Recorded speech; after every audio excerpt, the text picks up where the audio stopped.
and gentlemen, this is Rachel from XStream. Happy to be speaking with you again, and you are in store for a powerhouse interview. This is something that is going to be one of the hallmarks for XStream to get to tell the story. And so without any further ado, let me introduce to you the pioneer of live streaming himself, Phil Nelson from Nelco Media.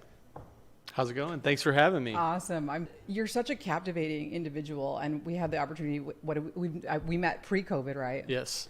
Pre-COVID, and we kind of happened to be somewhat in similar industries, and so once I discovered you and I realized what you were doing and how few people. I mean, yes, people, the powerhouse people in the industry definitely know what you do, right. But for the people in our local San Antonio, 6th largest city, Texas, the U.S., there's still a tremendous amount of people who don't understand what sort of mega mind they're getting to watch right now. So by all means, tell people, who you are and what you do. And well, I've been in live television for over 30 years. I'm going to backtrack just a little bit. So I was raised as an entrepreneur.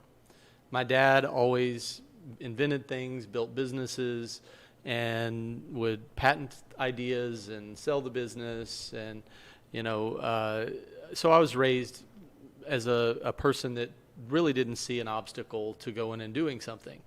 And so when I was 15, my brother and I went to my dad on a Sunday morning and said, we need to borrow $5,000.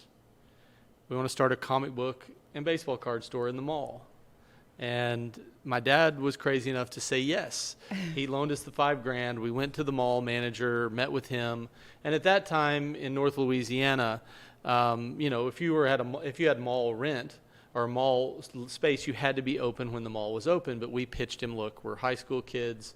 I was in the 9th grade. My brother was in the 8th grade, and said we can't be here when we're in school. So we want to work out a deal where we have a store in the mall. It's baseball cards and comics. Our customers are in school too. So, we negotiated this deal and it became a pretty big deal. I mean, NBC World News Tonight did a story on us, front page of the paper. And, as a little kid, we were making about $1,000 a day. A day? A day. And you were 15? Mm-hmm. Yeah. And I don't want to tell anybody, we don't, that might be an unlisted number, your birthday or your age, but I mean, that's yeah, it was back in the 80s. Amount of money We got in at the right time. With any business, you really, timing is everything. And we were in the time, when we started the baseball, it was called Cardco. Okay. We like company. My company's Nelco.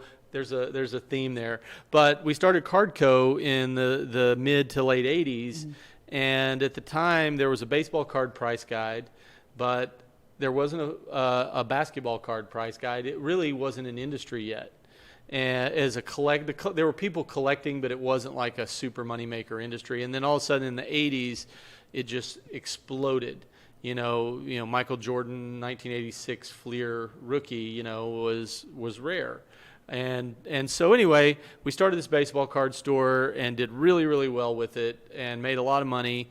And, as an 18-year-old kid, I was driving around in a Corvette I paid cash for and had money in the bank. And my brother was driving a jacked-up Toyota pickup with the big KC lights on it. You could tell we're very different. I was the Corvette. He was the off-road vehicle. But, it was really amazing. But I learned to kind of be fearless. And if you have a good idea, you go after it. So, I did that, and then I sold that company, believe it or not, when I was a junior in high school, and then pocketed the profits, my brother and I did, and then I loved video. I was a video nerd. If you've ever seen the Goldbergs, I was that little kid running around with the camera videotaping, people at the beach and every family event and annoying everyone. And so, once again, my dad had a company that was building machinery for the pulp and paper industry, invented this technology to reduce wastewater in a paper mill. Mm-hmm. And big deal. And I was like, Dad, you need a video. And he's like, oh, okay. So we hired a video production company to come out, and they weren't, the videographer didn't really listen that well, to what was important to us. Sure. He was zooming in on a bolt that meant nothing, And so I was like, okay, Dad, I'm going to go buy a video camera and you're going to hire me and I'm going to make your videos. And so I got into video that way. I went and bought I spent like $17,000 on a camera at 18 and started doing videos for my dad. And what was really cool is at that time, marketing was changing. Before that, it was printed brochures and slideshows. Mm-hmm.